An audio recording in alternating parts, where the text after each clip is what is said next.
Allez, bonjour à tous. Merci d'être là. Je me présente. Donc Clément Nampon. En fait, moi, je suis le responsable au niveau de la formation et des écoles Espace S6, responsable de formation, notamment du programme, notamment de la formation Espace. Moi, mon parcours, il est assez complexe. Mon père est là, il peut en témoigner.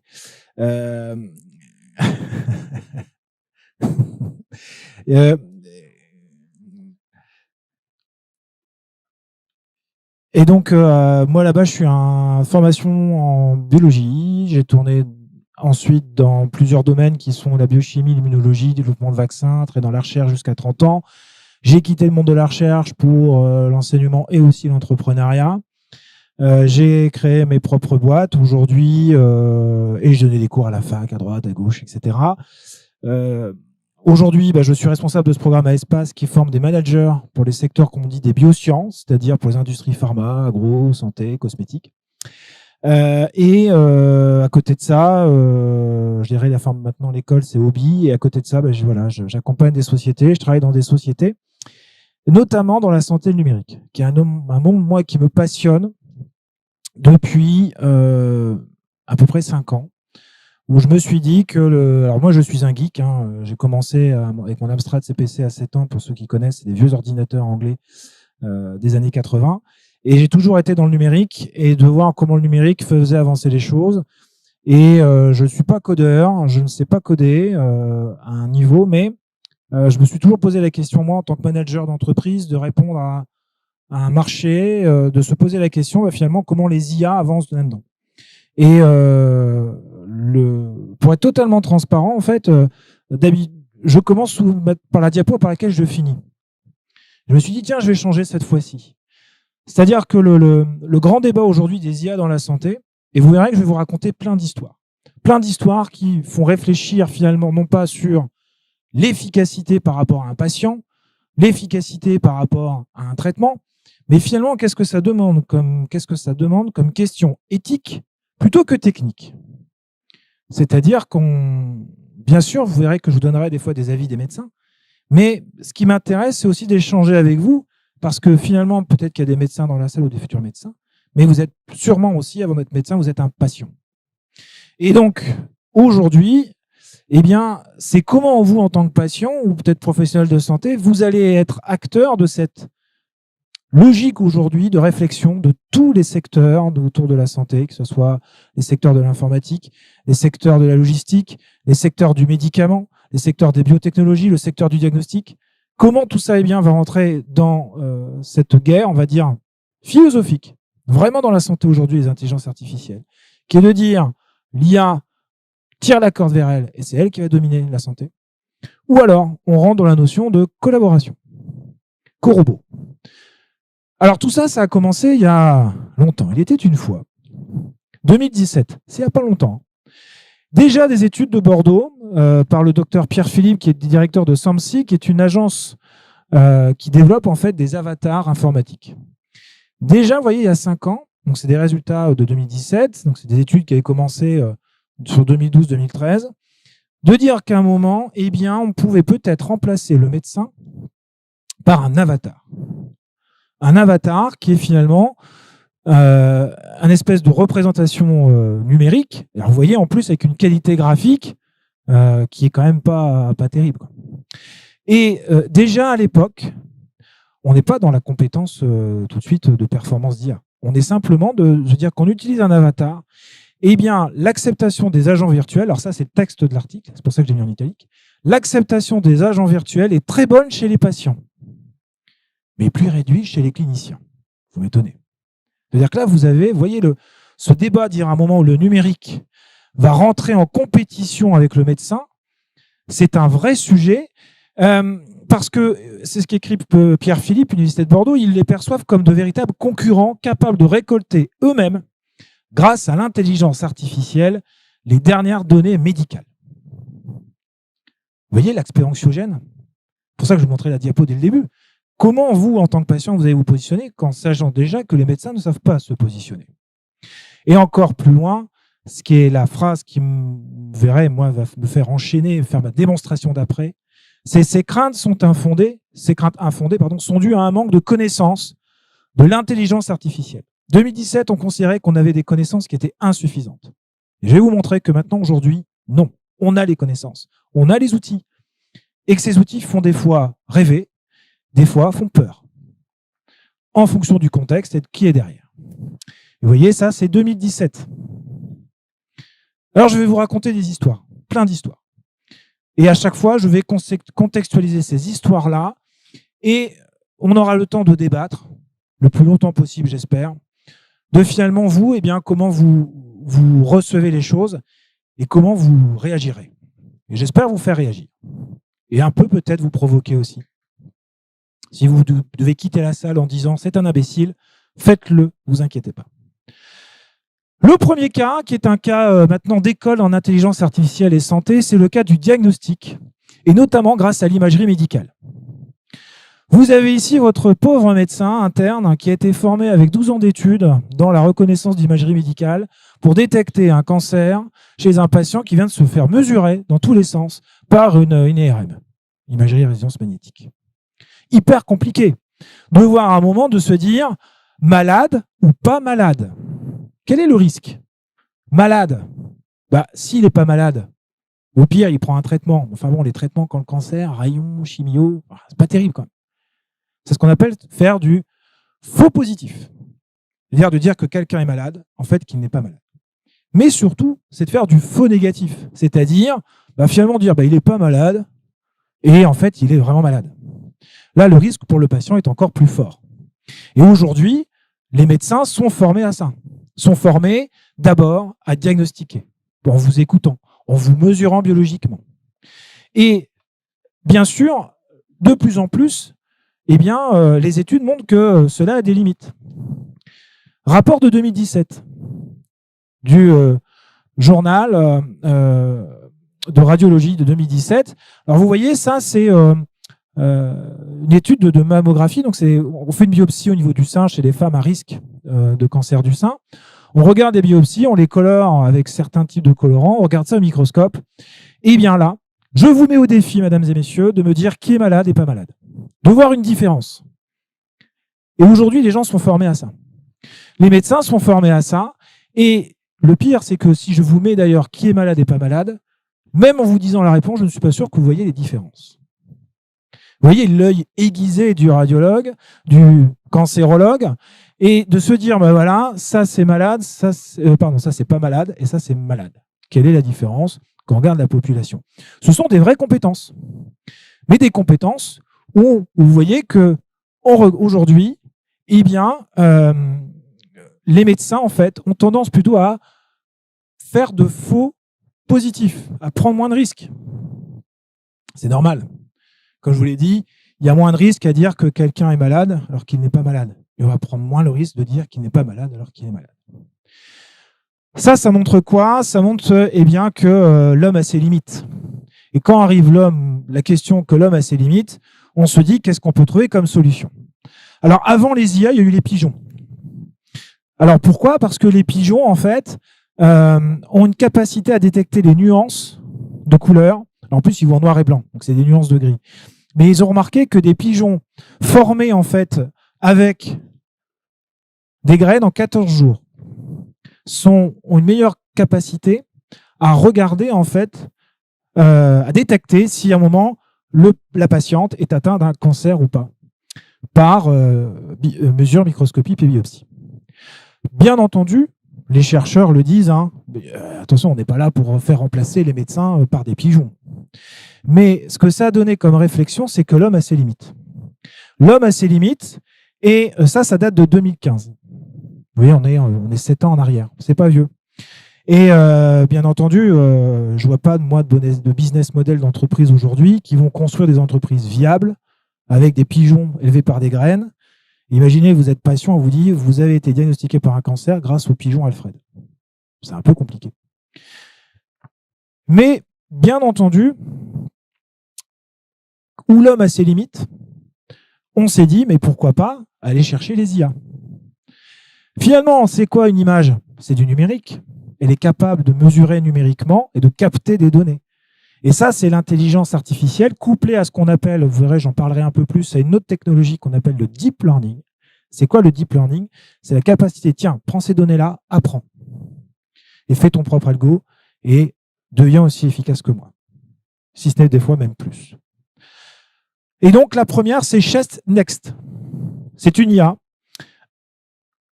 où des résultats sortis en 2018 sur un entraînement, donc cette fois-ci, on est sur un cancer du poumon, je ne sais plus, oui, c'est poumon, je crois, où on a entraîné en fait une IA avec 112 000 images, 30 805 patients. Donc elle a appris. Elle s'est formée toute seule. Enfin, elle s'est formée avec des informaticiens. Après avoir formé ça, cette intelligence artificielle, on a fait un battle. C'est-à-dire qu'on a mis l'IA, comme aux échecs quand Kasparov a été battu, c'est-à-dire qu'on a mis des humains versus machines.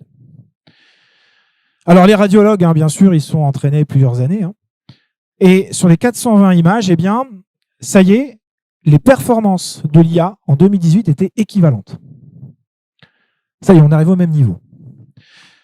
La différence, elle est quand même de taille. C'est que ce que mettait à peu près 4 heures à analyser un radiologiste, une IA le faisait en 1,5 minutes. C'est-à-dire que là, on est aussi efficace et on va beaucoup, beaucoup, beaucoup plus vite.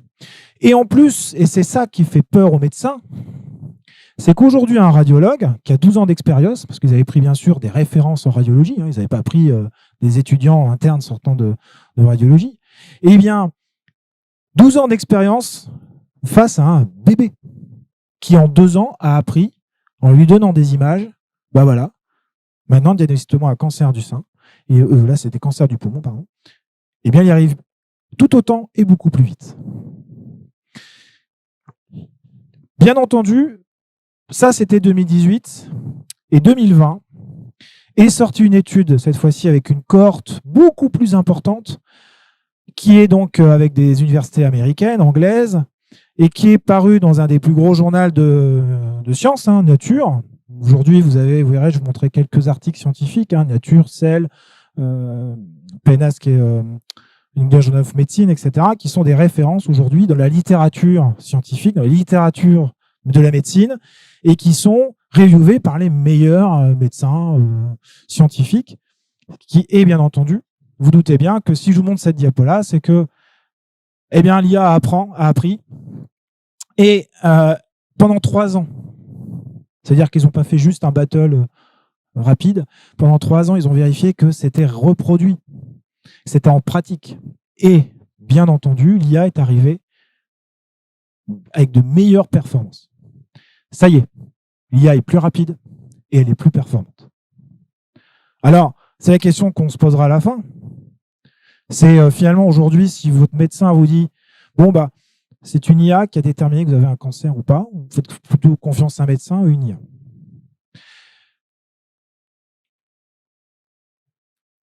Deuxième exemple. J'espère que je n'ai pas plombé l'ambiance. Deuxième exemple, un peu plus léger, mais vous verrez, on va aller quand même sur des questions graves. Votre téléphone portable, votre smartphone, ce qui vous accompagne tous les jours, qui est dans ma poche, qui est peut-être dans votre poche. Aujourd'hui, un téléphone, hein, vous voyez quelques chiffres, c'est 2/3 de la population mondiale. On estime à peu près 5,19 milliards d'utilisateurs. On sait qu'aujourd'hui, vous utilisez Internet avec votre téléphone en moyenne. C'est une moyenne, hein, 3h22 par jour pour Internet, streaming, vos mails, etc. En France, on est plutôt bon élève. Si on considère que trop d'Internet n'est pas bon pour la santé sur votre téléphone, à peu près 2 heures par jour.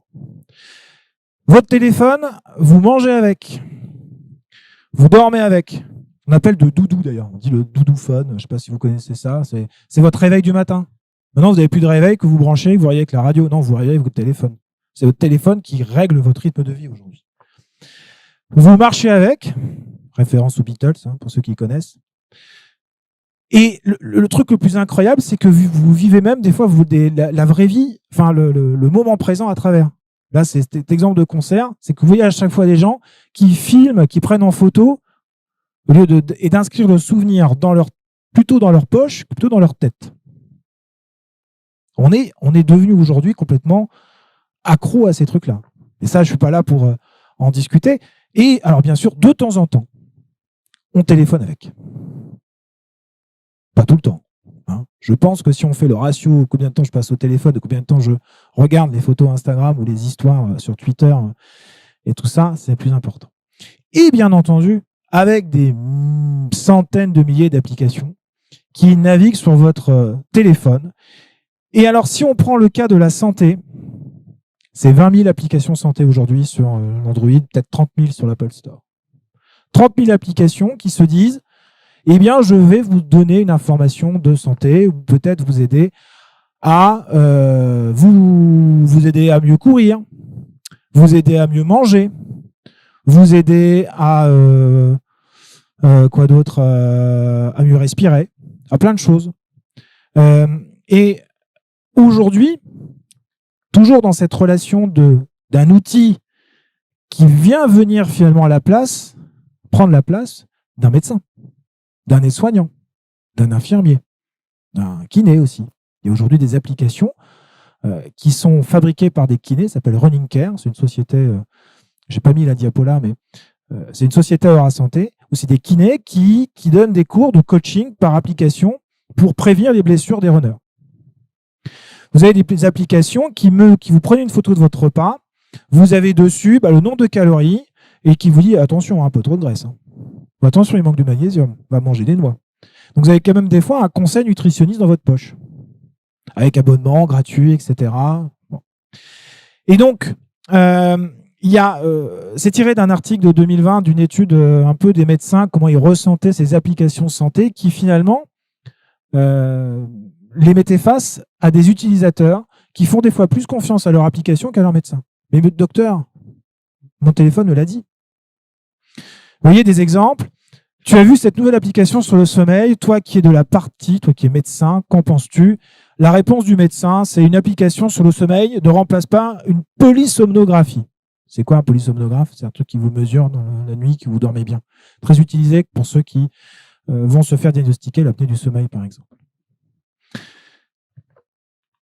Cette application sur l'activité physique est très bien notée sur kikatou.com. Elle doit être performante? Non. Et là, c'est le médecin qui répond « Le monde animal n'a jamais eu besoin d'application pour être actif. » Un dernier exemple. Docteur, ma fille utilise comme outil de contraception une application pour suivre son cycle menstruel. C'est fiable. Une application de suivi des cycles menstruels ne remplacera pas une contraception efficace. On est aujourd'hui dans un dilemme, des médecins qui se disent face à des outils numériques qu'ils ne maîtrisent pas, qu'ils ne contrôlent pas, comment en fait ils peuvent se positionner là-dessus.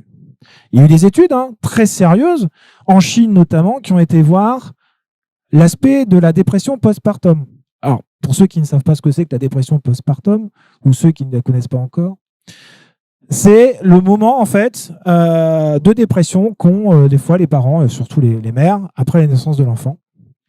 Et bien entendu, sur le marché chinois, ça paraît tellement évident, il y a plus de 246 applications référencées qui répondent en fait à un accompagnement de la femme après la naissance de l'enfant, sur des conseils, des forums, du diagnostic aussi avec des questionnaires, et en fonction du questionnaire, donner tel ou tel type de pratique. C'est prendre la place finalement d'un médecin généraliste, d'un psychologue. Et c'est 246 applications. Ça veut dire qu'aujourd'hui déjà, quand vous êtes chinoise, qui va chercher l'application sur l'Apple Store ou l'Android, là, elle a le choix de 246 applications. Quel est son critère de sélection aujourd'hui pour détecter ça? Quelle est la bonne et la mauvaise application? Déjà ça, c'est compliqué. Et donc, bien sûr, les algorithmes, c'est des IA derrière qui vont mesurer en fait les questionnaires des dames, qui vont mesurer leur parcours, etc. et faire des réponses automatisées. Ah oui, si c'est automatisé, ça coûte moins cher. Eh bien, les médecins se sont posés en fait sur un moment, est-ce que ça répond à des vraies questions de guideline, comme disent practice guideline, c'est-à-dire est-ce que finalement ces applications-là, on peut leur faire confiance si on les évalue de manière médicale? Non. Zéro. C'est même pas une ou deux, c'est zéro. C'est-à-dire qu'aujourd'hui, les applications qui utilisent des algorithmes, des IA qui sont dites pour vous aider en santé, eh bien là, les gens disent, je l'ai mis en anglais, nouvelles applications doivent être développées et chaque application qui existe doit être révisée. Alors, vous voyez, je vous ai mis deux choses différentes entre des gens qui font des études sur les IA en santé, ce qu'on a vu avant avec le cancer, très sérieuse, qui montre d'efficacité, et finalement l'application qu'on trouve dans son téléphone, développée un peu dans un garage, bah là, quand on creuse un peu, on dit, en fait, c'est pas terrible. Bon. Mais aujourd'hui, il faut être clair aussi que ces smartphones sont aussi de vrais potentiels de données de santé et d'applications. C'est ce que je vais essayer de vous montrer. Bien sûr, vous connaissez ces histoires de montres qui vous mesurent au niveau cardiaque tous les jours, qui vous mesurent aussi sur votre température, sur votre marche, sur votre santé. Et bien entendu, le téléphone peut être un outil qui se rapproche du vivant. Et surtout, il peut être modélisé avec beaucoup de données qui peuvent être réfléchies pour rentrer dans un parcours de soins de patients. Et ça, c'est notamment des choses qui sont réfléchies très sérieusement. Très sérieusement, de se dire comment, quelque chose qui va être, vous voyez, mHealth, on parle de mobile health, alors le terme e-health, e-santé, c'est-à-dire vraiment de la santé numérique. Et il y a vraiment une sous-matière maintenant aujourd'hui qui est la santé mobile. Mais pas mobilité, c'est mobile, votre téléphone. Comment ça, en fait, peut rentrer dans un processus patient avec des systèmes d'intelligence artificielle qui peuvent aider à la prédiction et notamment à la télémédecine. C'est passionnant, moi, c'est un univers qui me passionne. Alors, vous voyez, ça, c'est notamment, pareil, un modèle d'octobre 2020, donc ça, il y a 2 ans, mais finalement, un outil qui permet de faire du à domicile, a besoin, c'est ce que dit le modèle de Qureshi, c'est-à-dire que, bien entendu, vous devez avoir les soignants qui doivent être autour de la construction de cette application. C'est-à-dire qu'une application ne doit pas servir à isoler un patient du système hospitalier, mais plutôt le connecter au système hospitalier. Et ça, vous verrez, c'est des valeurs que les médecins essayent de plus en plus de mettre en avant pour pas que les industries se fassent n'importe quoi. Et vous voyez que après, vous avez tout ce qui est serveur, base de données, données de santé. Alors, on ne va pas parler des données de santé, mais aujourd'hui, il y a des réglementations très fortes qui varient en fonction des pays. Ça, c'est évident. Et puis après, vous collectez ces données-là et vous voyez bien, vous êtes dans... J'aime beaucoup cette image. En fait, l'IA est représentée par quelque chose qui symbolise vraiment l'aspect prédiction. Un côté un peu Madame Irma qui vous prédit l'avenir. Et à partir de là, on est dans la notion de collecte de données, d'algorithmes, d'IA et qui vont aider le patient à collaborer avec le service hospitalier. Aujourd'hui, un produit génial, premier dispositif médical mis sur le marché en France, qui s'appelle Diabeloop, qui est en fait une pompe à insuline automatisée avec un téléphone portable et des serveurs pour justement permettre de simuler un pancréas tout à fait autonome. C'est-à-dire que vous avez des capteurs en continu qui communiquent via des systèmes de Bluetooth au téléphone et bien sûr qui recommuniquent après à la pompe à insuline. Et vous avez un système indépendant qui est non plus dépendant finalement de devoir se réinjecter manuellement de l'insuline avec des piqûres, des choses comme ça, mais qui est là automatisé, qui permet donc bien sûr de rendre la vie du patient atteint de diabète insulinodépendant, bien entendu, d'avoir une vie un peu plus normale. Évidemment, et ça, vous pourrez me poser des questions et vous verrez que je n'aurai peut-être pas toutes les réponses, ça pose des vraies questions légales. Si à un moment la machine ne marche plus, le patient il meurt, qui est responsable? Le patient? Il a fait tomber son téléphone dans les toilettes, il a pris l'humidité, il ne communique plus bien. Ça peut être la faute du médecin. Il a prescrit. Et comme il a prescrit, c'est-à-dire qu'il a sélectionné le patient adéquat à la solution. C'est peut-être l'entreprise. Ses serveurs ont brûlé. Ils sont chez OVH. Pas de bol. Ça, c'est un petit pic. Parce que j'ai eu des serveurs qui ont cramé chez OVH. Mais c'était il y a 2 ans. Et donc, ça pose, vous voyez, des questions technologiques. Évident, on dit c'est génial, c'est l'autonomie, mais vous voyez les tics qu'il y a derrière et la place en fait du patient et du médecin là-dedans. On peut encore aller plus loin sur le téléphone et rendre le système même autonome dans votre vie. Vous savez que vous avez des caméras, vous avez des micros et Quand j'avais réfléchi à l'époque sur les téléphones, dans mes recherches, eh bien, je m'étais dit, mais est-ce qu'il existe aujourd'hui des études, des gens qui travaillent avec les caméras et les micros? Bah oui, bien sûr, évidemment. Première chose que je trouve perturbante, et je vais vous expliquer pourquoi, c'est cette application qui, par une photo, analyse grâce à des IA et des bases de données le potentiel d'avoir une maladie génétique grâce à votre visage. Incroyable. Vous prenez une photo et à partir de là, eh bien, va vous donner en fait des probabilités de mutation et par rapport à certaines données qui ont été bien sûr rentrées sur des pathologies et en fonction des pathologies associées des visages. Et les IA ont trouvé qu'il y avait des variations de visage qui répondaient à certaines pathologies génétiques. Alors, évidemment, la question de ça, c'est est-ce que c'est sérieux? Oui, c'est très sérieux. C'est plus de 60 publications depuis 2016, faites par des psychologues qui travaillent avec des enfants, des pédiatres, et qui aujourd'hui utilisent l'outil, et c'était un des commentaires qui est sur cette diapo-là. Aujourd'hui, c'est très utile pour moi dans la confirmation des fois cliniques. J'ai un doute, je vois un enfant qui a un profil, un physique, et vous savez sûrement peut-être qu'à l'hôpital, eh bien, les sages-femmes ont déjà, en regardant le visage de l'enfant, savent des fois qu'il y a un risque des fois de trisomie ou certains types de pathologies avec des faciès reconnaissables.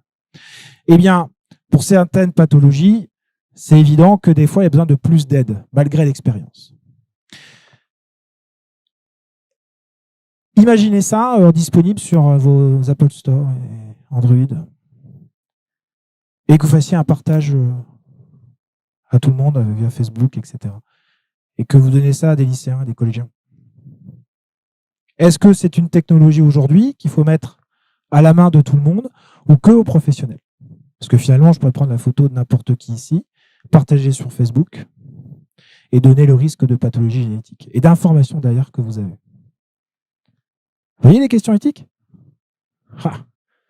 Bien sûr que l'entreprise, elle l'a analysé ça.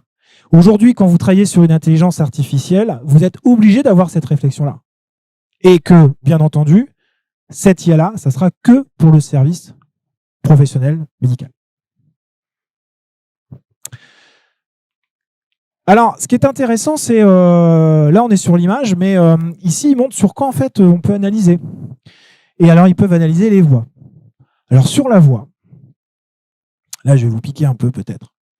Sur la voix, votre téléphone, il vous écoute tout le temps. Ça tombe là, même il m'écoute. Qu'est-ce qu'on peut faire avec la voix? Alors, il y a eu des études très sérieuses et qui ont été poussées d'ailleurs par plusieurs, notamment ça c'est poussé par le ministre de la Santé d'Israël. C'est-à-dire qu'à partir de la voix, on peut détecter, enfin ils veulent détecter, ils y arrivent presque, que vous avez atteinte de la Covid-19. Alors vous savez qu'avec la voix, on peut détecter plein de pathologies. Alors on peut détecter ce qu'on appelle le rhume. Le rhume, mais quand vous avez un rhume, vous parlez comme ça, et donc vous savez qu'avec la voix, vous modifiez votre comportement de langage.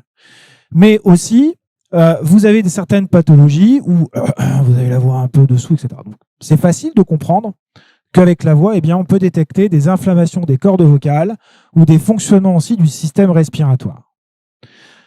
Alors, quand on creuse un petit peu aujourd'hui cet outil-là, ils disent que c'est extrêmement pratique puisque finalement, vous avez un outil qui est non invasif et qui, juste en vous écoutant, va vous donner une probabilité. Et aujourd'hui, on était quasiment dans les sensibilités et spécificités des tests antigéniques. C'est-à-dire qu'on ne vous enfonce plus un truc dans le pif, c'est dites A et O. C'est vraiment ça, c'est A et O. Si vous voulez, vous pouvez télécharger l'application de l'Université d'Oxford qui, tous les jours, vous pouvez respirer, il demande de respirer 2-3 fois, de faire A, et il rentre dans un outil statistique où il vous dit vous avez telle pathologie, telle maladie, etc. Donc on récupère des données. Et en fonction de ça, ils sont en train de développer un outil qu'ils espèrent rendre public pour faire, à partir d'IA et de récupération de votre voix, un diagnostic de votre de potentielles maladies. Alors, quelle maladie? Parkinson. Bah oui, Parkinson, en fait, ça c'est d'ailleurs une des premières pathologies qui est vraiment associée à des problèmes de cordes vocales. Pathologie cardiaque, d'ailleurs c'est très récent. En écoutant votre voix, on peut détecter notamment des problèmes au niveau de la fibrillation atriale. problème au niveau du cœur.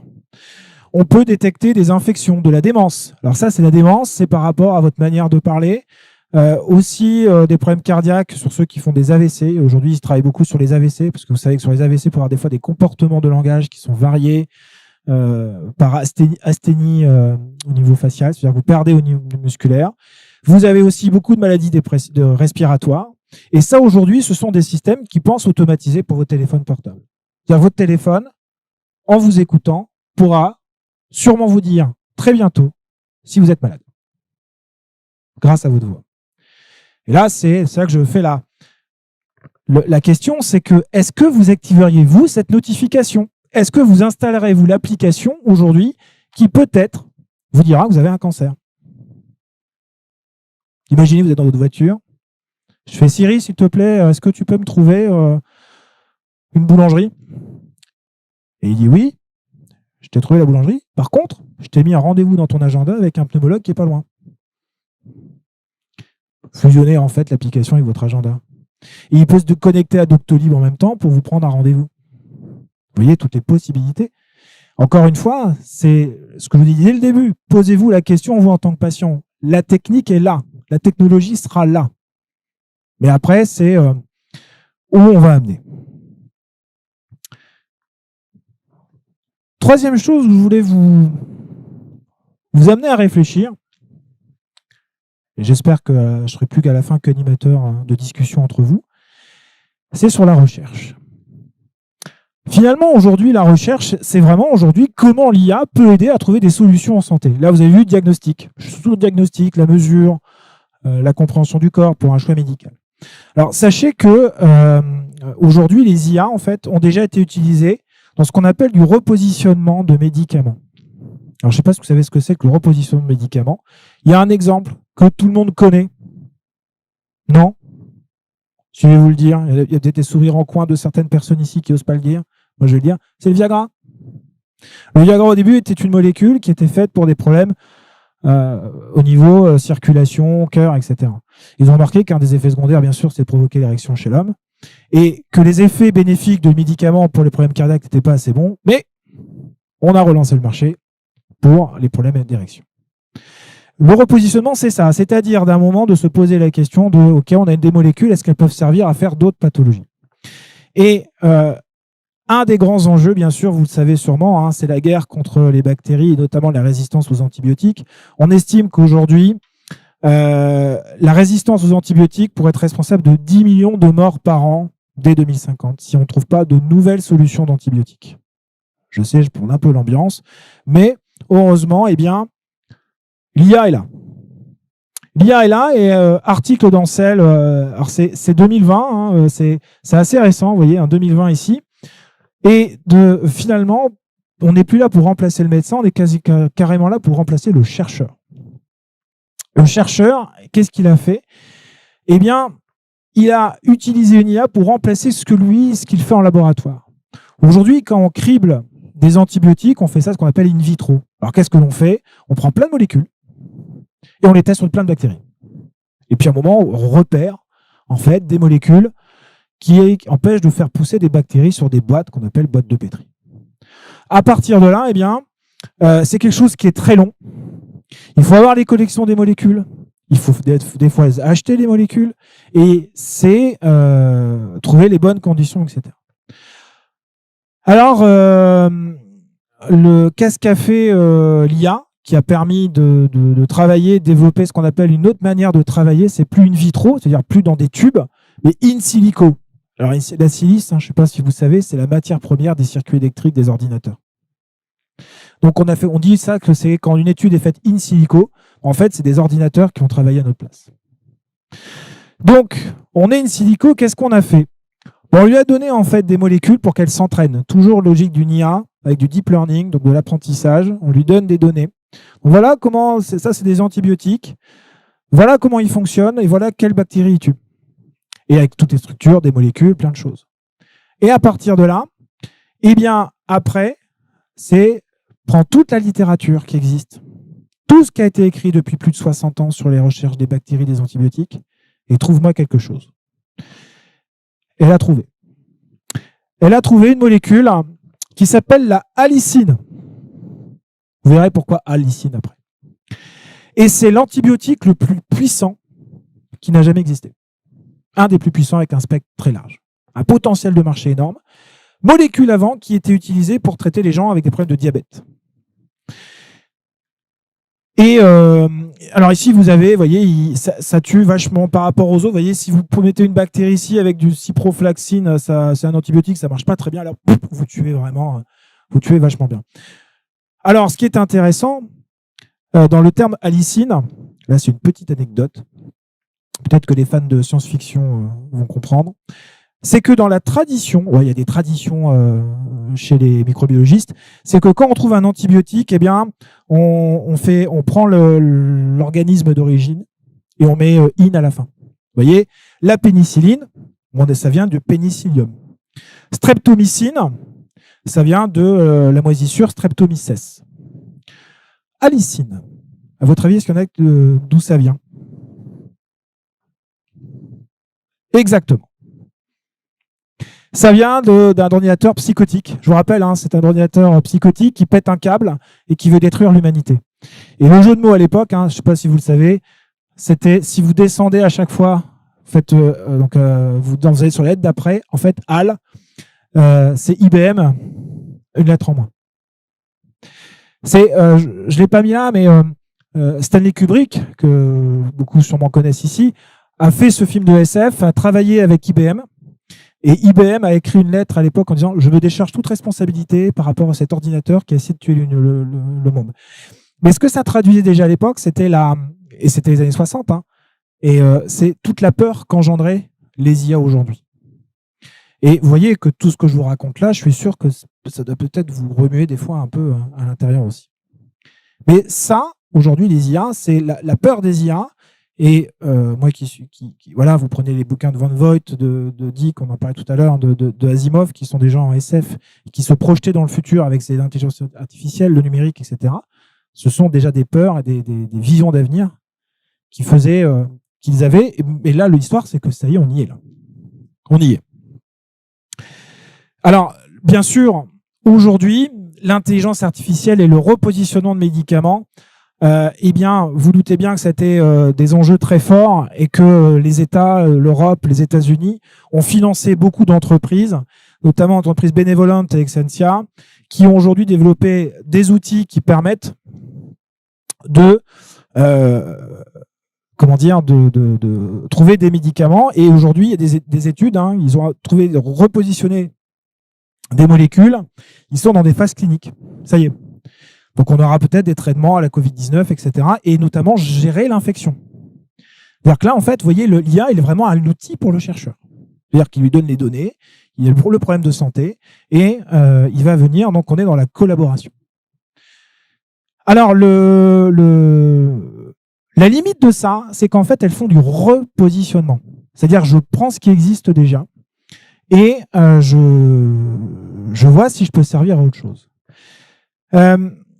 Une autre histoire, en fait, que je voulais vous montrer, qui est passionnante.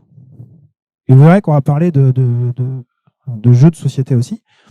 C'est qu'à un moment, les chercheurs, eh bien, depuis plus de 30 ans, se sont mis un défi pour comprendre le vivant et trouver des traitements, qui est notamment l'histoire du repliement des protéines. Alors, c'est très compliqué. C'est très compliqué de se dire que comment une molécule, alors ça c'est une molécule, qu'une molécule est fabriquée par nos cellules et que pour la rendre fonctionnelle, il faut la plier comme il faut. C'est de l'origami de précision. Vous imaginez pas. Replier une protéine pour qu'elle soit super bien fonctionnelle, ça demande des transformations chimiques très complexes, etc. Et aujourd'hui, ça on sait le faire, c'est-à-dire qu'on prend votre ADN et on peut voir les séquences des protéines. Mais par contre, imaginez comment elles vont avoir une structure tridimensionnelle, c'est d'une complexité. On a des outils, mais qui coûtent très cher, et c'est long. 1 an à 2 ans pour trouver ça. Par des techniques qu'on dit de résonance magnétique nucléaire, etc. C'est de la physique, j'y comprends pas trop grand truc. Mais les mecs se sont dit, mais finalement, si on rentre des données de méthodes de repliement, est-ce qu'on peut y arriver? Et ça, en fait, c'est c'est pour ça que j'ai mis ils sont joueurs, c'est chercheurs. C'est un défi que se sont lancés les chercheurs dans les années 90. C'était il y a 30 ans. 25-30 ans. 30 ans de comprendre justement le repliement des protéines. Alors, le repliement des protéines, c'est comprendre finalement cette espèce de fil qui était avant et comment il s'organise en 3 dimensions. Mais c'est aussi comprendre son rôle dans le vivant. Si on comprend son rôle de la 3D, on peut comprendre son rôle dans le vivant avec toutes les bases de données et potentiellement détecter cette protéine-là peut être associée, si la protéine décode ou n'est pas là, peut-être que s'associe à une pathologie, une maladie. Aujourd'hui, la meilleure compréhension de certaines molécules comme la myosine, qui sont des molécules qui permettent la contraction musculaire, c'est fait grâce à l'étude de pathologies comme la myopathique du chêne. Si aujourd'hui on comprend très bien des enjeux de protéines et comment elles sont structurées, c'est parce qu'avant il y a eu des pathologies. Chercher une protéine qui n'est pas associée à des pathologies, des fois, c'est plus long à avoir les informations parce que ce n'est pas une cible thérapeutique. Donc c'est un rôle très important parce que si vous trouvez son rôle dans une pathologie, potentiellement c'est une cible thérapeutique. Vous voyez, elle est logique. Voilà. Et bien entendu, si vous avez une cible thérapeutique, peut-être qu'on peut simuler in silico avec ce qu'on a vu avant, des médicaments. Et derrière ça, bien entendu, et ça vous verrez que je vais aller très très loin là-dessus, et vous verrez pourquoi je vais très loin là-dessus, c'est-à-dire que vous pouvez avoir une offre personnalisée. Et vous verrez que si on mesure on peut récupérer votre séquence d'ADN, vous savez que maintenant, je pense que tout le monde le sait, on peut récupérer votre séquence d'ADN qui est votre matière, votre bibliothèque. Et à partir de ça, c'est très facile d'avoir votre séquence de protéines. Et le défi, c'est d'avoir la structure tridimensionnelle. Alors, ils étaient des chercheurs, ça a commencé en 1994, et ils ont des sessions tous les 2 ans. Et ils s'amusent avec des ordinateurs. Ils prennent des séquences de protéines, ils essaient de trouver des structures tridimensionnelles, faire de la prévision, deviner, etc. Ils se sont dit, bon, ok, le créateur de la CASP, vous voyez, c'est 2006, c'était la 7, il s'est peut-être dit, bon, en fait, le problème, c'est que je serais peut-être mort avant qu'on y arrive. Heureusement, alors c'est pas Zoro, c'est AlphaFold, AlphaGo. Alors, avant de comprendre pourquoi on va parler de protéines et d'intelligence artificielle, on va parler de Go. Qui connaît le Go? L'échec japonais. L'échec japonais, en fait, alors vous avez peut-être déjà vu, c'est ce jeu-là, qui consiste à entourer des points blancs, ou si vous êtes les noirs, vous devez entourer les points et vous récupérez des pièces. C'est un jeu qui est tellement complexe, il y a plus de possibilités qu'aux échecs. Et il faut savoir que d'ailleurs, l'intelligence artificielle a battu Kasparov aux échecs 10 ans avant le champion japonais en 2016, 2013, je ne sais plus. 2016, oui, 2016, en mars 2016. Alors vous voyez, au Japon, il y a eu un combat intelligence artificielle qui s'appelait DeepMind, qui s'appelle d'ailleurs toujours DeepMind. Et ils avaient appelé cette IA à l'époque AlphaGo. Et vous voyez ici, dans la rue, vous avez ici carrément les publicités des gens qui... C'est comme si nous, on avait des publicités de matchs de foot. Là, c'est des matchs de Go, comme le champion de Go japonais. C'est une idole au Japon. Il y a une vidéo YouTube qui raconte ça. C'est génial. Allez la voir, c'est très drôle. Je la conseille à tout le monde. De voir un combat de Japonais fans de Go contre une intelligence artificielle américaine. Et les matchs étaient retransmis en direct. Et bien entendu, le gars s'est fait éclater. Je crois que c'est 10-1 ou 10-0. Enfin, il s'est fait éclater par une intelligence artificielle. Et les mecs, en fait, ils se sont appelés AlphaGo et ils se sont dit après, tiens, à quoi on peut jouer? On a battu les mecs de Go au Japon, là, qui étaient imbattables, etc. Avec qui on peut jouer? Ils se sont dit, tiens, on va jouer avec des chercheurs. Des mecs, ils ont travaillé sur une IA. Alors, vous verrez que j'embellis un peu les choses. Mais au bout de 3 mois, la première fois, au bout de 3 mois, ils sont arrivés, ils disent, on peut jouer? Ouais, allez-y, avec votre joueur de Go, là, avec leur intelligence artificielle. Ils ont éclaté des mecs qui bossaient depuis 20 ans dessus. Ils ont créé des outils deep learning et d'IA qui ont battu tous ces chercheurs pour comprendre comment les protéines faisaient leur structure 3D. Et le truc le plus incroyable, c'est que, alors, ils disaient, le score, il fallait arriver à 90. Donc, vous voyez, eux, ils étaient à 40, 50.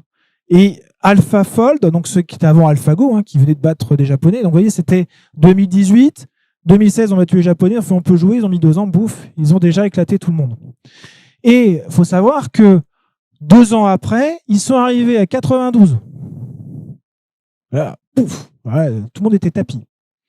Et il faut savoir que là, ça y est, depuis juillet dernier, donc c'est il y a 3 mois, 3-4 mois, eh bien, ils ont dit on est meilleur avec notre intelligence artificielle que n'importe quel chercheur en chimie physique qui fait de la structure 3D très complexe et qui bosse 1 an dessus. Nous, on le fait en 30 secondes. Ok. D'accord, donc les mecs, les chercheurs, ça faisait 25 ans qu'ils bossaient dessus. Ils se payaient des projets européens, c'était sympa. Ils se faisaient des apéros entre eux, puis entre temps, ils faisaient des IA. Un mec a dit, ça y est, je me suis amusé avec Lego, j'ai été détruire. Eh bien, les chercheurs, alors, bien entendu, moi, ce qui me fait réfléchir, c'est que c'est ce que je mets en rouge là, c'est que si vous partez de la séquence d'ADN, vous pouvez avoir la séquence des protéines. Pour la séquence des protéines, vous pouvez maintenant faire de l'estimation tridimensionnelle et à partir de là, trouver potentiellement des médicaments personnalisés à chacun d'entre vous. C'est-à-dire que on est une intelligence artificielle qui est jouée au Go à, attention, AlphaFold 2, qui fait de la médecine personnalisée, prédictive, automatisée, grâce à l'analyse par une IA de la structure 3D des protéines d'une personne. Qui pourrait être derrière ça? Alors, je ne sais pas si ça se voit là, mais vous avez un correspondant avec son adresse, c'est le premier auteur. Il est marqué son nom, son prénom, il est marqué gmail.com. Alors, je suis un peu universitaire, je ne sais pas si... Qui ici, dans l'université, son monde professionnel, met comme adresse dans un article scientifique une adresse Gmail? Sauf si Gmail, c'est qui? C'est sa boîte. C'est Google. AlphaFold, en fait, a commencé d'abord à se tester. C'est là que, comment je regardais ça, c'est qu'en fait, DeepMind, c'était une boîte anglaise, mais en fait, DeepMind, très longtemps, a été caché, c'est une boîte Google. C'est Google, aujourd'hui, qui est en train d'éclater tous les chercheurs pour faire de la médecine personnalisée à partir de vos séquences d'ADN et déterminer vos protéines, comme je dis. Donc, vous voyez que là, ça change la donne. L'acteur qui est derrière, c'est pas de la recherche académique, c'est pas de la recherche médicale, c'est Google. Vous vous rappelez mon histoire de intelligence artificielle qui battait les radiologues? Nature, je vais zoomer. C'est Google. Ah, ça change la donne. Ça change complètement la donne parce que finalement on est dans la performance, mais c'est qui derrière? On pourra encore débattre. Bien sûr, le fait que l'intelligence artificielle, montée par des grands groupes de la GAFAM, et j'ai parlé là que de Google, mais le truc sur la voix, je ne vous l'ai pas dit, c'est Amazon. Aujourd'hui, ces acteurs en fait de la GAFAM, ça a été compris par, alors c'est le rapport Viviani, je ne sais pas si vous connaissez, c'est un mathématicien qui avait repéré ça, et c'est qu'aujourd'hui, c'est l'indépendance finalement de la santé, de la recherche, qui, grâce à ces outils-là, en fait, sont chapeautés par des grands groupes qui sont des fois financièrement plus puissants que des États. Vous voyez encore les questions géopolitiques, éthiques qui ont derrière, qui ne sont pas, je vous dis, on n'est pas là pour parler technique, parler éthique. Je vais même encore aller plus loin. Et ça, c'est quelque chose, moi, qui me fait bondir. Sachez que en Chine a été développé des IA pour faire des utérus artificiels. C'est-à-dire qu'à partir de là, on peut faire un suivi de mesurer biologiquement le développement. Alors, c'est fait chez les souris, mais ce qui est intéressant, c'est comment les journaux chinois en parlent. Accrochez-vous. Alors, c'est l'équivalent du Huffington Post, du Monde, du Figaro, peu importe le journal, que c'est quoi votre canard. Mais c'est quand même souvent, je ne vais pas parler de liberté de la presse en Chine, mais vous doutez bien que ces journaux-là sont un petit peu contrôlés par l'État chinois. Alors, comment ils en parlent de cette découverte fabuleuse? C'est génial. On a des problèmes de vieillissement de la population en Chine. La Chine autorise les couples à avoir 2 enfants depuis 2016, puis 3 depuis 2020. Cela ne semble pas suffire et le taux de natalité est descendu à 7,52 naissances pour 1000 personnes en 2021, un chiffre historiquement bas qui accélère le problème de vieillissement de la population. C'est comme ça qu'ils contextualisent en Chine les intelligences artificielles pour faire de la culture in vitro potentiellement de personnes. Et le pire, c'est pas ça.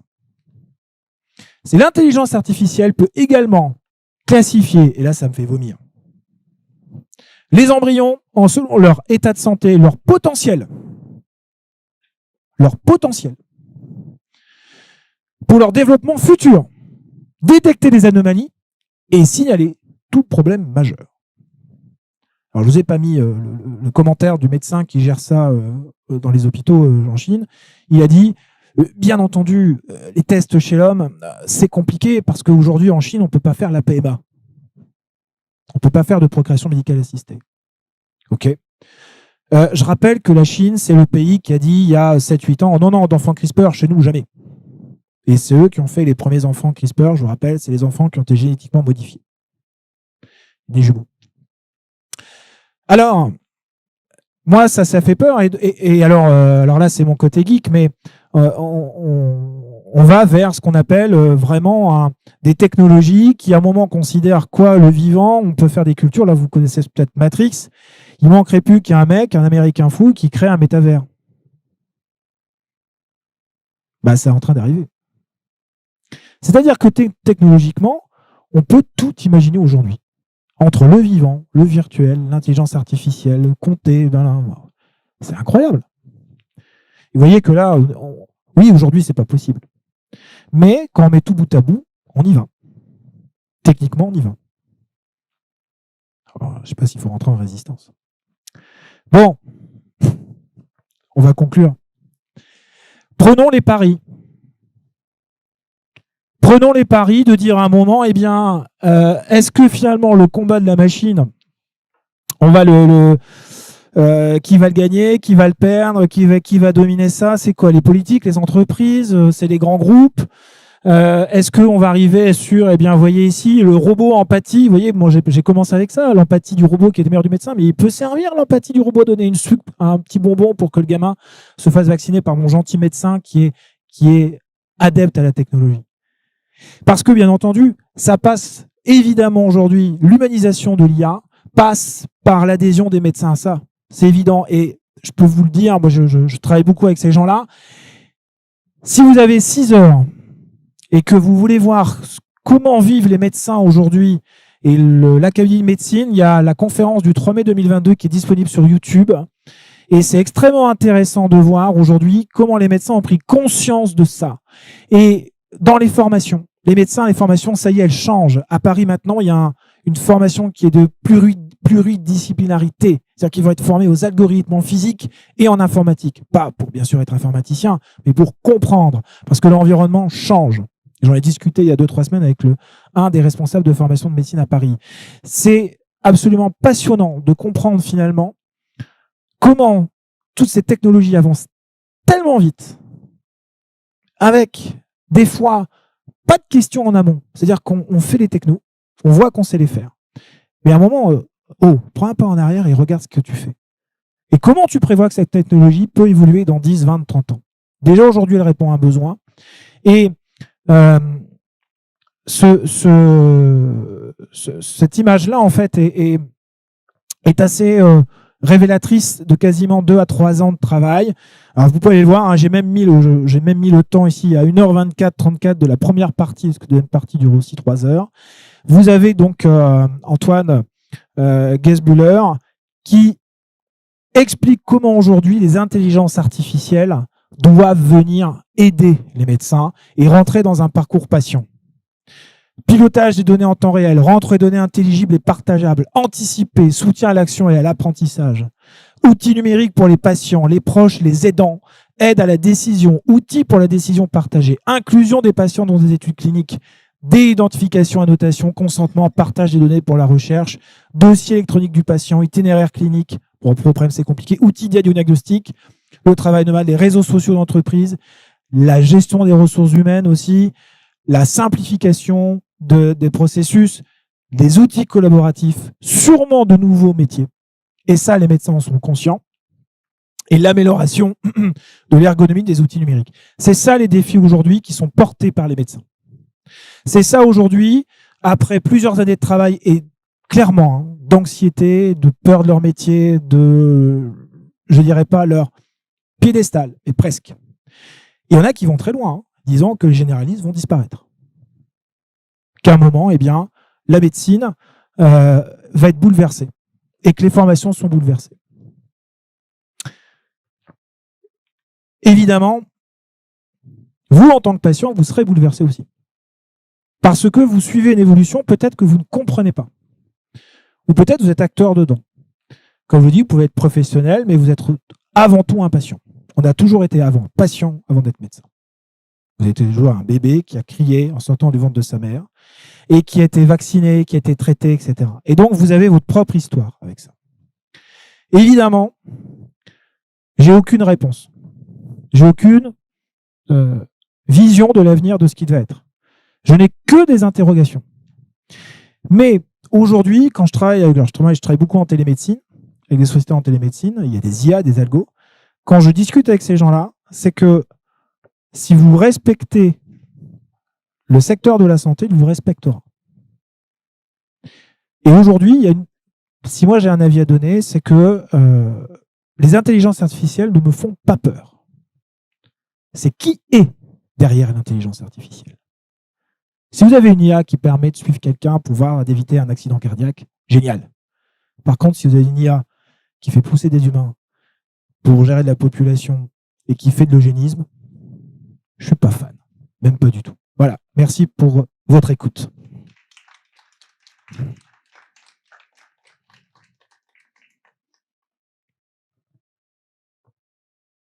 Je vais vous donner le micro parce que c'est enregistré.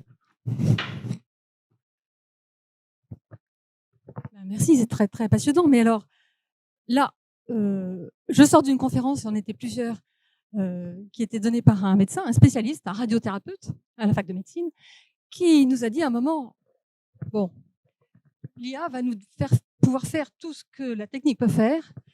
Par contre, le cœur de votre métier, les médecins, c'est la relation avec le patient, l'empathie, la communication, l'information, etc. Et donc, en fait, les spécialistes vont tous disparaître, et il n'y aura plus que des généralistes. Et vous nous dites le contraire. Alors moi, je ne dis pas le contraire. Attention, je vous ai dit que certains pensent. Je suis d'accord, c'est des courants de pensée. Je peux... En fait, ce dont vous parlez là, c'est des courants de pensée. Moi, je vous dis aujourd'hui, je ne sais pas. Et ce que je vous dis juste avant, c'est qu'il y en a certains qui disent, par exemple, le généraliste va disparaître. Il y a une application qui existe qui s'appelle ADA, que vous pouvez télécharger tout de suite, si vous voulez, et tester, qui fait l'anamnèse. Aujourd'hui, un généraliste, qu'est-ce qu'il fait? Il fait l'anamnèse, c'est-à-dire qu'il vous écoute, il fait l'algorithme dans sa tête par rapport à ce que vous voyez. Et clairement, quand on discute avec certains généralistes, l'attention, la prise de pulsation et tout ça ne sert à rien. Ce que fait Doctolib aujourd'hui avec des visioconférences, vous ne faites plus ça. Et donc, il dit à un moment, ces personnes-là pensent, oui, des fois, le généraliste ne sert à rien parce qu'on va pouvoir automatiser avec des vidéos, des questionnaires, etc. On en est là. Et des spécialistes vont dire aussi, mais attendez, nous, techniquement, si on n'est plus capable, on va plus se servir de nous, etc. Donc, ça, évidemment, les réflexions et il y a encore 2 ans, moi, je ne savais pas. Et maintenant, quand on avance dans les réflexions avec ces gens-là, c'est ce que je vous ai montré juste avant, il y a vraiment un sens fort à pousser la collaboration avec des IA et que le médecin soit conscient que sa place va changer. Pas positivement ou négativement. Il faut que ce soit positif, évidemment.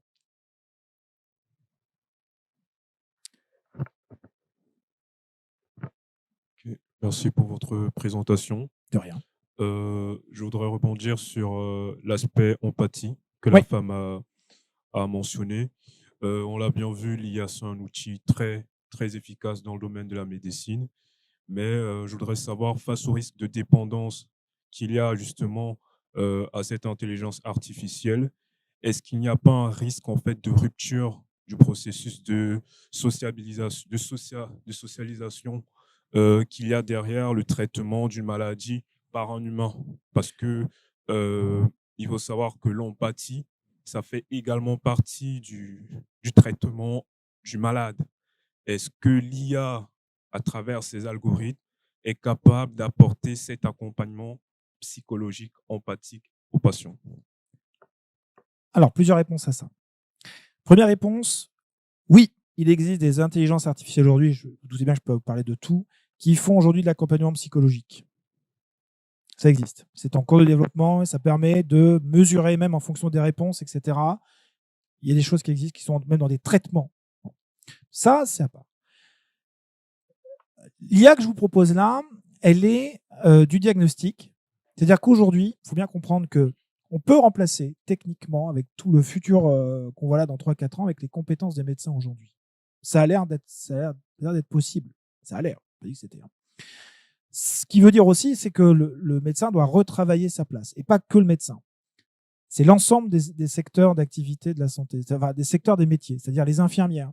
Et j'étais à un congrès il y a 3 semaines à la Société française de la santé numérique, et il y avait une infirmière canadienne qui disait que justement le numérique avait apporté plus de liens avec les patients et qu'il y avait des vraies questions humanistes autour de ça, il y a un choix, c'est un choix, l'IA fait un choix, mais il n'est pas automatisé dans le soin. On n'en est pas là encore. Peut-être qu'un jour, on va rentrer dans l'hôpital, on va sur un fauteuil roulant, on va être scanné, hop, il y a des robots qui vont venir nous manipuler, on n'est pas robots, hein. Hop, on vient nous manipuler, on nous change notre bras, hop, on refait une impression 3D de bras, clac, on nous le remet, on sort de là, hop, on avait le bras cassé, on a un nouveau bras. Donc, ça, c'est la notion de l'IA qui vient suivre le patient, le guérir. Non. L'IA est un outil qui va détecter des pathologies, mettre en place des solutions et des algorithmes, mais l'accompagnement psychologique, thérapeutique, médicament suivi, sera toujours un humain. Et c'est évident que le médecin va sortir de plus en plus de ce jeu-là, et que ça sera de plus en plus des infirmières.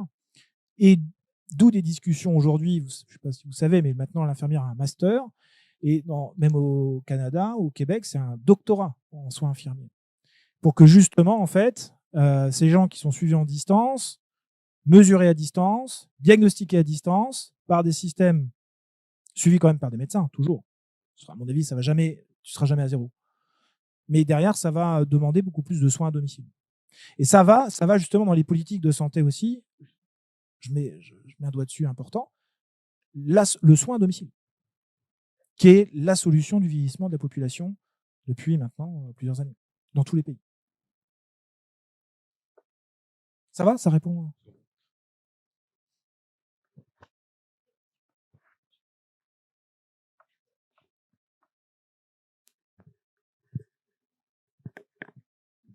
Allô? Oui. Allô? Oui.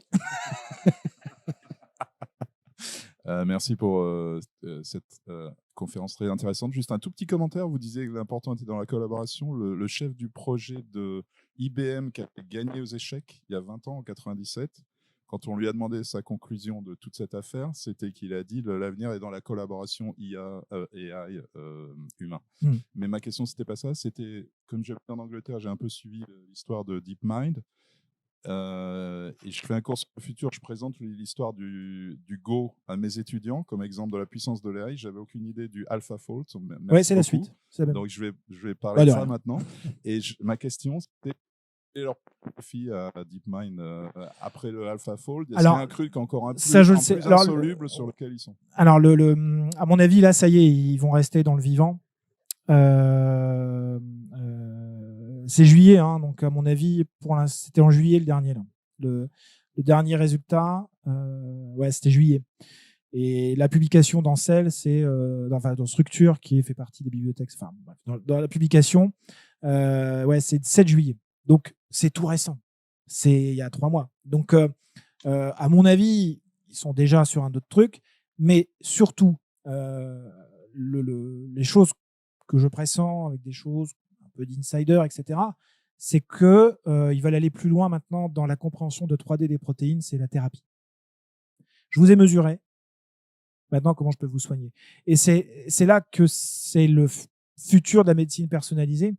Et c'est pour ça qu'en fait, on est dans Google. Pourquoi? Parce qu'on est dans l'étude de vos besoins. Je vous rappelle, hein, Google, c'est l'étude de vos besoins par vos recherches et votre activité Internet, de recherche, etc. Et donc, à partir de là, si à un moment on arrive à détecter vos besoins actuels en termes de médicaments qu'on vous fait personnaliser, ça reste dans les valeurs de l'entreprise, mais aussi ce qu'on appelle la médecine prédictive. C'est-à-dire qu'on peut aussi prévoir votre vieillissement. Et vous savez que, alors là, c'est avec l'ADN, mais peut-être aussi sûrement avec les protéines, c'est vous dire quels sont vos risques de pathologie de demain, d'après-demain, et dans une semaine, un mois, etc. Et donc, à mon avis, s'ils sont allés là-dessus, c'est pour ça. C'est pour se faire des bases de données biologiques, comprendre le vivant et faire de la thérapie. Je vois pas d'autre objectif. Autant le Go, c'était pour jouer, autant là, à mon avis, ils ne jouent plus. Juste, est-ce qu'ils ont un concurrent sur le marché qui est à leur niveau? Parce que j'ai pas l'impression. Je pense pas. Alors, indirectement, peut-être la Chine. Pourquoi je dis ça? Parce que faut savoir qu'il y a des timings de publication de Google qui sont assez intéressants. Dès novembre 2019, ordinateur quantique. Ça y est, ce qu'on fait comme calcul en 100 000 ans, on le fait en 2 minutes. Incroyable. On va pouvoir faire des cerveaux, du deep learning beaucoup plus rapide, beaucoup plus efficace, apprendre plus vite, développer des algorithmes encore plus vite en auto-apprentissage. Génial. Après, comme par hasard, boum, on est meilleur que les médecins dans le diagnostic de cancer. 1 mois après. Et boum, 6 mois après la CASP en juillet 2020, tac, on fait des protéines maintenant. Et là maintenant, ils y vont. Et quand il y a eu l'histoire des protéines, d'ordinateurs quantiques, 6 mois après les protéines de Google, le premier de 2020, la Chine a dit au fait, nous on fait un ordinateur quantique. Alors Google, il coûtait 1 milliard d'euros. La Chine, il était 100 fois moins rapide, mais il coûtait $8 000. Donc il y a une guerre en fait de vitesse d'ordinateur, à baisser les prix, rendre accessible. À mon avis, en Chine, et après ils développent des IA pour des utérus. Il y a des choses. Tout ça montre que les mecs travaillent sur les mêmes sujets, mais avec des approches différentes pour pas se faire de et pas se faire trop voir aussi. C'est très insidieux, hein, alors que ce sont des nouvelles qui sont extrêmement importantes en termes de société. Voilà, je pense que j'espère être clair.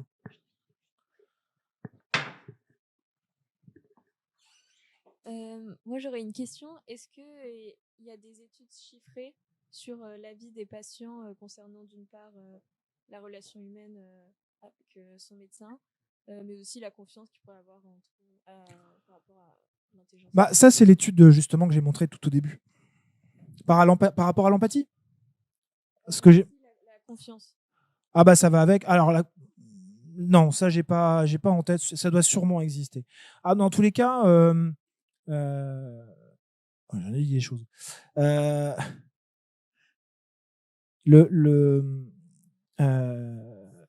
Cette histoire-là d'aller chercher, voir si numériquement, avec un avatar digne d'un truc, enfin graphiquement, c'est pas. Et puis même l'image visuelle du médecin, quoi, elle est pas super, quoi. Alors, bref, ça vient justement de ces questions-là. Est-ce que je fais confiance? Est-ce que j'arrive à parler avec mon médecin? Et si à un moment les gens sont arrivés à cette étude-là, c'est qu'en amont, bien entendu.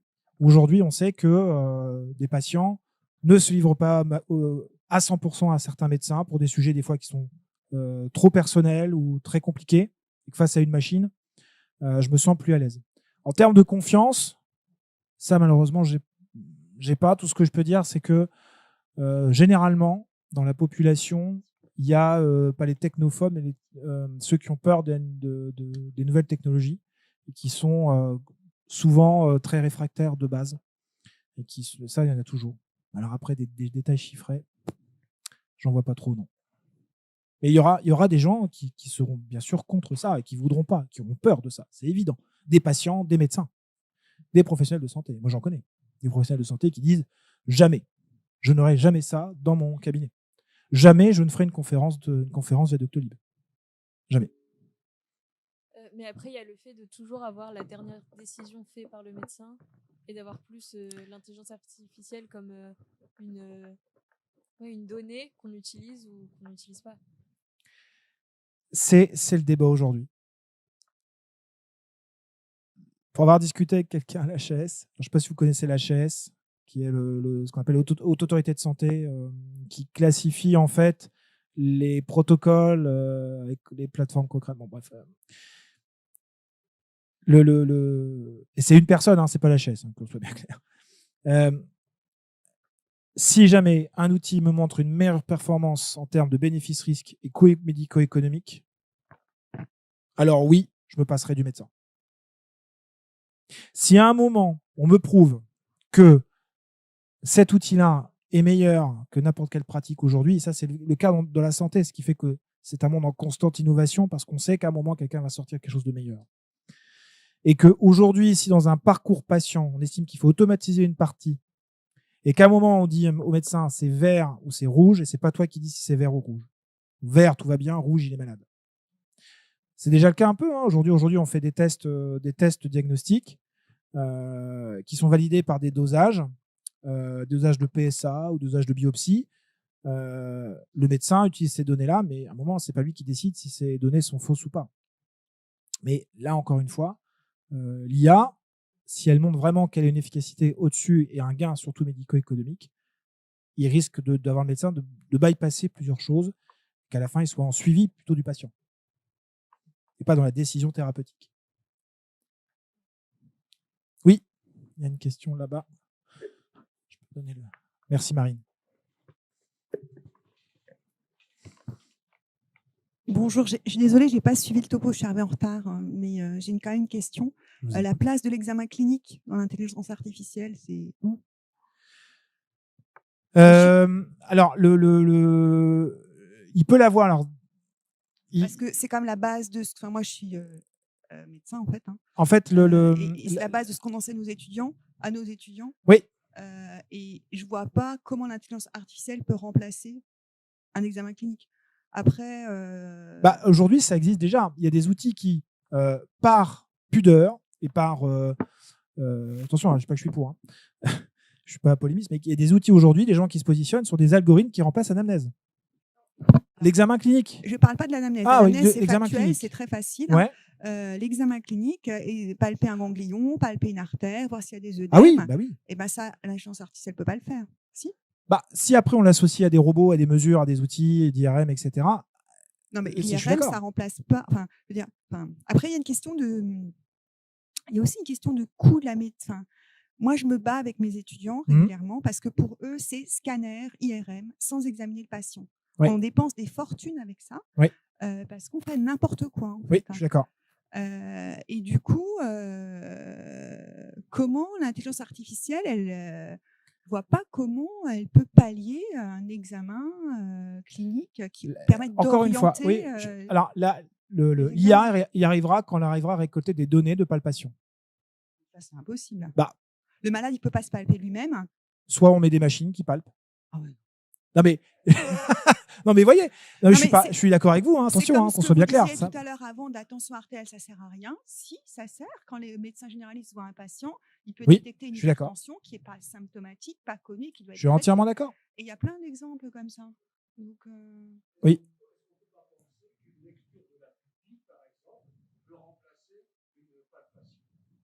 Une lecture de la pupille.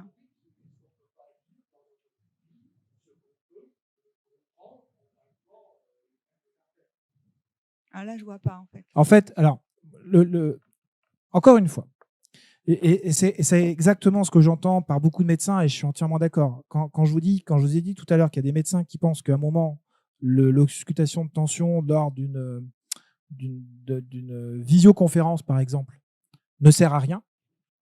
Des médecins généralistes, moi je suis qu'observateur, je vous en dis encore une fois, je prends une position d'observateur, se disent non, c'est pas possible, d'autres qui disent oui. Encore que la tension artérielle, c'est un mauvais exemple parce que la tension artérielle, elle peut être prise facilement par le patient et de manière automatisée. Tout à fait. Et on peut avoir l'info. Du coup, mais encore une fois, c'est aujourd'hui, si je vous dis qu'on peut détecter Parkinson avec le timbre de voix, ce que j'ai parlé tout à l'heure, aujourd'hui, il y a beaucoup de choses qui sont black box. Pour peu que palpation, par exemple, d'un problème de, je sais pas, foie, par exemple, Imaginons que on fait une association avec la pupille, avec un problème de foie. Black box, ça veut dire que, attention, on découvre quelque chose. Ça veut dire qu'à un moment, et c'est comme ça qu'ils travaillent, faut bien être conscient, c'est qu'à un moment, qu'est-ce qu'on peut mesurer via l'image, via des fois de croisements de données biologiques, via des fois même des choses qui sont enregistrées à droite à gauche dans les dossiers médicaux, qui va servir à confirmer un diagnostic. Aujourd'hui, on a des pratiques diagnostiques. Il faut être conscient que l'IA va peut-être trouver d'autres pratiques diagnostiques. Ça, c'est sûrement probable. Ça, je le pense. Et que, oui, aujourd'hui, on est formé à vérifier par palpation la présence de choses. Peut-être qu'on va trouver d'autres manières. Peut-être pas. Hein. Vous me disiez comment on pourrait remplacer. Oui, excusez-moi, mais le patient, il ne vient pas en disant j'ai un problème de foie. Il vient en disant j'ai mal au ventre. Qu'est-ce que j'ai en fait? Mal au ventre, après, peut-être qu'en fonction de son rythme de données, je ne sais pas. On peut imaginer qu'à un moment, on mesure numériquement quelque chose et l'associer à un problème. Ça, je dirais c'est comme ça, parce que la question que vous m'avez posée, c'est comment les IA, est-ce qu'elles vont faire ou pas, ça j'en sais rien. Mais c'est évident que des fois, et notamment dans le diagnostic, je connais bien ce domaine-là pour avoir bossé pendant pas mal d'années, il y a beaucoup de black box. C'est-à-dire qu'on mesure quelque chose, mais on ne sait pas la cause. Pourquoi biologiquement, c'est tel marqueur qui provoque à un moment telle molécule qui augmente ou qui diminue chez tel patient en fonction de ça. C'est juste qu'on fait des statistiques, on remplit des données de sensibilité, spécificité de variables, et à un moment, on associe ça à des étapes pathologiques et à des niveaux de pathologie, et on espère à des traitements et des améliorations en termes de marqueurs biologiques ou marqueurs n'importe lequel. Si on trouve à un moment un marqueur qui est externe, qui n'est pas invasif et qui peut passer par un moment de la numérisation, potentiellement, si après on trouve des associations, potentiellement on peut se passer d'un acte qui soit de palpation si on l'associe à autre chose. Et je comprends votre scepticisme. Moi aussi, je suis sceptique. Mais c'est pas qu'un scepticisme, c'est après aussi des données de coût de la médecine, en fait, parce que c'est facile de faire un scanner pour chaque malade qui vient. C'est ce que je dis tout à l'heure. Si on y trouve un lien d'efficacité et médico-économique, ça passera au-dessus. Ouais, mais ça, c'est pas gagné d'avance. Ah, c'est pas dit que c'était gagné. J'ai dit que c'était la condition. Est-ce qu'il y a d'autres questions, remarques? Oui, pour aller un peu dans la suite de ce que vous disiez. Moi, j'ai pas mal discuté avec Bertrand Galichon, je ne sais pas si vous l'avez connu, qui était le président des médecins de l'Association des médecins catholiques. Ouais. Et bon, il allait dans le même sens que vous. Il était urgentiste à Paris, dans un hôpital. Et alors, ce qu'il disait, c'est que la formation des jeunes médecins, donc lui, il recevait chaque année pas mal d'internes aux urgences, il disait c'est absolument affolant. Nous, les vieux, il vient de prendre sa retraite, on palpait ou on interrogeait quelqu'un qui arrivait aux urgences, quand il est interrogeable évidemment. Et à peu près en 5-10 minutes, on cernait à peu près ce qu'on devrait faire, quoi. Et il dit, tous mes jeunes internes, quelqu'un arrive aux urgences, il commence par prendre la checklist de toutes les analyses qu'il faut faire, et puis ça part au labo. Et puis finalement, il pose un diagnostic avec 3 ou 4 heures de retard par rapport à nous. Et donc, il remettait en cause, là c'était vraiment un peu la formation et l'attitude du médecin. Et alors, donc, je sais pas, l'équilibre est certainement entre tout ça, quoi. En tout cas, moi, ce que je constate simplement, c'est que quand j'ai mené un groupe de travail sur la e-santé, dans le groupe de travail, il n'y avait personne qui avait eu des palpations chez son médecin généraliste depuis fort longtemps. Voilà. Donc, à chaque fois qu'on avait un problème, ça se terminait toujours par, évidemment, IRM, scanner, etc., etc. Et on avait l'impression qu'effectivement, on était dans une déformation du rôle un peu humain, et puis aussi intuitif, et puis savoir-faire, etc., du médecin, et qu'on abusait un peu de la techno. Donc, que l'IA puisse améliorer la techno, certainement, mais peut-être qu'il y a aussi une dérive qui est en train de s'opérer dans la pratique de la médecine, dans le rapport. Et tout bêtement, le médecin qui est toujours en train de regarder son écran et de regarder... enfin, bon, c'est...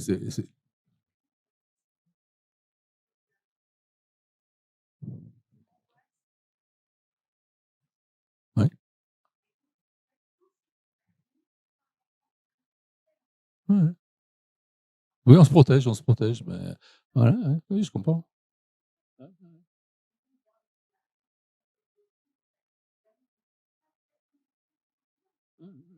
C'est bien ce qu'il disait.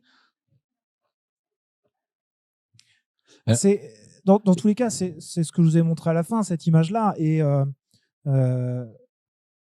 c'est tout à la fin. C'est sur ce dont moi j'espère que vont réussir à mettre en place un peu les pressions Académie de médecine et comment dire c'est celui-là. C'est ça. C'est-à-dire qu'on n'est pas dans un truc qui remplace, mais qui complète, qui complémente, si je veux arriver avec le terme plutôt biologique. On est dans la complémentation. C'est-à-dire des choses que, ok, là on est plus performant, là on va être, là le médecin a toute sa place, là par contre on va aider. Et donc on va être sur un outil plutôt qu'un quelque chose qui va venir remplacer.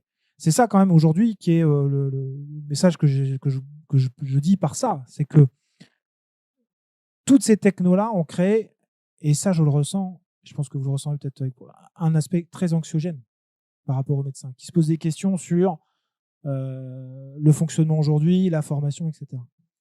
Et que quand les technos arrivent et quand Google a lancé comme ça, a dit ok, ça y est, on est meilleur qu'un radiologue, le tollé que ça a fait par les médecins à droite à gauche. Et que c'est 2 ans après, là on est presque à 3 ans après, qu'on commence à se dire, enfin à réfléchir et à se dire oui, mais moi ça, mais moi je comprends pas ça, etc. Et légitimement, c'est la question de est-ce qu'on va vers ce que je vous disais dès le début, c'est l'image que je vous ai montrée dès le début, est-ce qu'on va aller vers quelque chose qui va tirer la technologie et le médecin va perdre de plus en plus sa place dans la décision thérapeutique, ou à un moment, c'est que le médecin est toujours au centre de la décision thérapeutique. Et c'est ça les enjeux aujourd'hui. Et je ne suis pas là pour dire que les dire meilleurs, c'est pour faire comprendre cet enjeu-là éthique qui est hyper important. Moi, je travaille avec des sociétés en télémédecine, je leur dis si vous ne répondez pas à ça, vous êtes à côté. Et vous serez en résistance par rapport à ça. Et ma conviction est que il faut garder de l'humain là-dedans. C'est évident. Mais si je peux me permettre, dans le groupe de travail où on est, il y a un des médecins, un autre urgentiste, qui, constatant qu'il y a toujours de l'encombrement forcément aux urgences, ils ont mis au point, ça fait 20 ans que ça fonctionne, un système d'IA que vous êtes en urgence et le 15 ne répond pas, par exemple. Vous pouvez faire un numéro, donc il y a un numéro à faire sur Internet, et vous avez une IA en face qui vous pose un certain nombre de questions. Et donc là, actuellement, ils en sont à 200 ou 300 000 appels par an. Et il y a relativement peu d'erreurs. En gros, l'enjeu, c'est de dire oui, vous êtes dans une situation dramatique, là, il faut absolument, c'est hôpital dans les 2 minutes, ou bien, écoutez, bon, vous êtes angoissé, etc., mais il faut se soigner, il y a quelque chose à faire, mais allez voir d'abord le médecin généraliste. Et là, ça, c'est quelque chose qui est commercialisé aujourd'hui, quoi. Et alors, la conclusion de ce médecin-là, c'est de dire qu'effectivement, on assiste peu à peu à une transformation du rôle du médecin. Il dit le médecin va être entouré d'un peu plus d'outils à l'avenir qui vont prendre en charge un certain nombre de tests, de questions, etc. Et le rôle, il sera vraiment d'accompagner la personne à aller plus loin et à traiter à la fois le contexte humain et le contexte technique, quoi. Mais qu'il y a un tas de choses qui vont probablement être déléguées aux machines, à l'IA, tout ce qu'on voudra. Ouais. Et, on est dans tous les cas principe de. Enfin, moi, je reste toujours sur la collaboration. Mais l'anxiogénité, là, l'aspect anxiogène de tout ça, dit mais oui, mais non. Il y en a qui ne trouvent pas leur place dedans. Oui, je partage un peu la peur des deux précédentes interventions. Je pense que tout c'était peut-être dans la formation des nouveaux médecins, vraiment leur faire comprendre que l'IA, toutes ces machines-là ne viennent pas pour remplacer le travail qu'ils sont censés faire, mais vraiment pour compléter leur travail. La dame a parlé de palper. Moi, j'ai toujours eu peur de ce cas que j'ai connu, la femme d'un ambassadeur au Canada qui arrive aux urgences parce qu'elle a mal à la jambe. Le jeune médecin interne qui est sur place la prend et l'envoie directement en machine pour l'examiner. Et il est que la machine, il parle pas, rien du tout. Et lorsqu'il lit la machine, il y a comme la solution qui qui glisse et amputer la jambe de la dame. Finalement, la dame est finie avec une jambe amputée. Pourtant, la maladie n'était pas encore assez développée pour imposer une amputation. Donc, je pense qu'il y a un véritable travail au niveau de la formation des futurs médecins, leur faire comprendre que l'IA est vraiment là plus pour les accompagner, pour compléter un travail qu'ils sont censés faire. Mais sinon, je pense que je reste tout de même confiant en l'IA parce que l'IA peut résoudre de nombreux problèmes que nous connaissons notamment en France. Je pense aux campagnes qui se retrouvent très souvent sans médecin. Parfois, il faut parcourir 100 km, 120 km pour trouver un spécialiste. C'est des manques, des absences que l'IA peut compléter, notamment à travers les applications. Je pense que c'est très, très important à ce niveau-là, combler les manquements humains, notamment au niveau des campagnes. Mais sinon, vous avez mentionné Google. Et lorsque vous avez parlé de Google, là, le point focus qui est arrivé directement dans ma tête, c'est la protection de nos données. Comment est-ce que nos données sont protégées à travers toutes ces applications-là? Comment être sûr qu'en fait, nos données restent vraiment dans l'onglet médecine et ne servent pas à autre chose en fait. Parce que c'est vraiment là, on connaît déjà comment les GAFA ils fonctionnent. On sait que toutes les données qui sont utilisées sont automatiquement parfois transmises à des buts commerciaux, à des buts économiques. Donc, comment être sûr en fait que nos données seront protégées, serviront uniquement à la médecine et pas autre chose? Alors, ça, c'est des enjeux de données qui sont bien sûr en France très contrôlés. Bien entendu, ce qui se passe aux États-Unis reste aux États-Unis. Vous savez très bien que Microsoft s'est fait un petit peu taper dessus et Google aussi parce qu'ils récupéraient des données, qu'ils les stockaient et qu'après ils en faisaient quelque chose. Imaginez que vous recevez un mail personnalisé pour un traitement d'un problème respiratoire ou cardiaque par mail. Si vous recevez ça un jour par mail, c'est que vous en avez parlé, soit vous en avez été diagnostiqué, vos données sont parties, ce qui est maintenant aujourd'hui en France quand même très compliqué, soit vous en avez parlé sur Facebook, soit sur un chat WhatsApp, soit sur un mail que vous avez envoyé par Gmail. Il faut être conscient de ça. Hein. C'est qu'aujourd'hui, la donnée de santé, en fait, de par les hôpitaux normalement, est la plus sécurisée possible en France. Dès que vous utilisez en fait une donnée de santé, moi je dis toujours aux étudiants, ne dites pas sur Facebook que vous êtes malade. Hein. C'est une donnée de santé. J'ai un rhume aujourd'hui, je ne suis pas bien. Ou j'ai du mal à respirer, ou j'ai couru. Il y en a qui mettent leur course, c'est une donnée de santé de dire que je suis capable de courir 10 km. Est-ce qu'aujourd'hui, ces données-là peuvent être récupérées par les assurances et en faire un profil que vous allez voir telle ou telle assurance en fonction de ça? La donnée de santé, en fait, elle ne vient pas finalement des problèmes des IA, mais c'est d'où viennent les données. Les hôpitaux. Les hôpitaux, comment ils sont sécurisés? Comment vous donnez des données de santé à qui elles appartiennent? Et aujourd'hui, l'enjeu des données de santé est hyper important parce que vous avez les études primaires, mais surtout secondaires, en R&D. C'est-à-dire qu'à un moment, moi je pose toujours la question, est-ce que vous acceptez de donner vos données de santé? Les gens disent, bof, bof. Je dis, si à moi, vous savez que vos données de santé peuvent sauver la vie potentiellement d'un enfant d'une pathologie dans 10 ans, 20 ans, 30 ans, peut-être 100 ans, parce que tout ça est stocké sur des serveurs. Ces serveurs aujourd'hui, beaucoup sûrement le savent déjà, sont sécurisés, sont tout ça, alors craquables, on l'a vu. Je ne sais plus quel hôpital s'est fait craquer et ils n'ont pas voulu payer l'amende et ils ont mis, bim, ils ont balancé sur Internet les données de toutes données de santé. C'est très grave.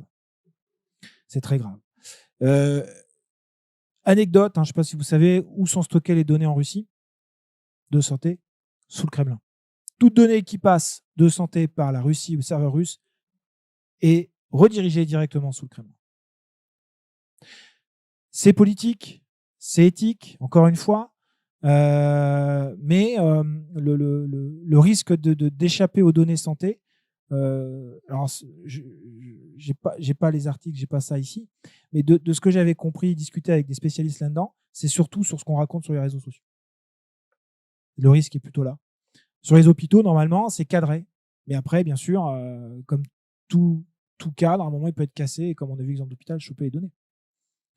Mais ça, RGPD, les serveurs accrédités qui coûtent plus cher. Hein. Ça coûte très cher. Aujourd'hui, je ne sais pas, le budget d'un serveur ou d'un hôpital, pour qu'il soit sécurisé comme il faut, c'est plusieurs millions par mois, dans mes souvenirs.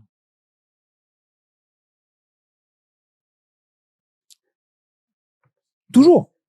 La sécurité, aujourd'hui, la sécurité des données, c'est c'est dès que je parle à un moment de santé et données, c'est quelque chose qui est aussi anxiogène de dire, mais après, quel est le risque de perdre ces données-là? Oui, c'est les assurances, c'est les banques. Ou de recevoir un mail pour j'ai reçu une pathologie.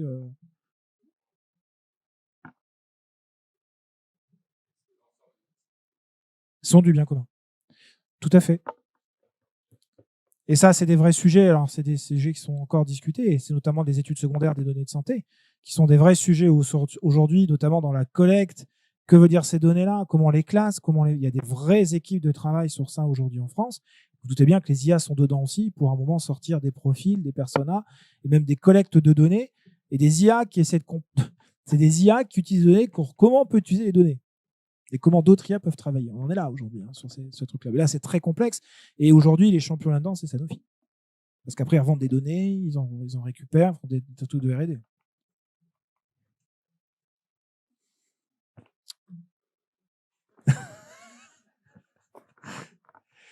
Je sais pas.